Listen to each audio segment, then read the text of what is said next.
স্বৈরাচারী দায়িত্ব। এই ভারতের দালালদের জন্য লক্ষ লক্ষ কোটি কোটি মানুষ আজকে অনাহারে ভাসছে। অন্যায়ের বিরুদ্ধে প্রতিরোধ করতে হবে। এই স্বৈরাচারীর বিরুদ্ধে আমাদেরকে সবাইকে একবদ্ধ হয়ে লাঠির বাড়ি মেরে এই দালালদেরকে ইন্ডিয়া পাঠাইতে হবে ইনশাআল্লাহ।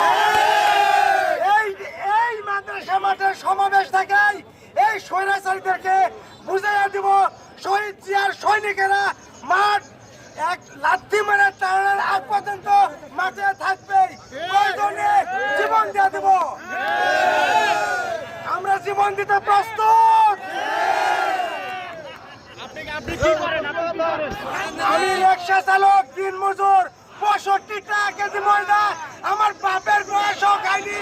এই খানকির 75 টাকা কেজি চাল আমার বাপের বয়সে খাইনি, এই খানকির আমলে খাচ্ছি। আমার বাসা বাবা মোহনপুর গ্রাম 4 নম্বর ইউনিয়ন। আপনার কি ভয় নাই? স্বৈরাচার সরকারের পক্ষে না বিপক্ষে? এই স্বৈরাচারের বিপক্ষে। বাড়ি মারে দাঁড়াতে হবে। আপনার কি ভয় নাই?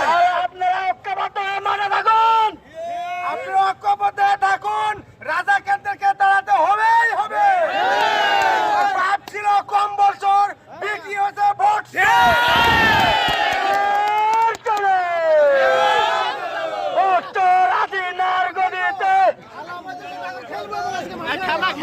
খেলবো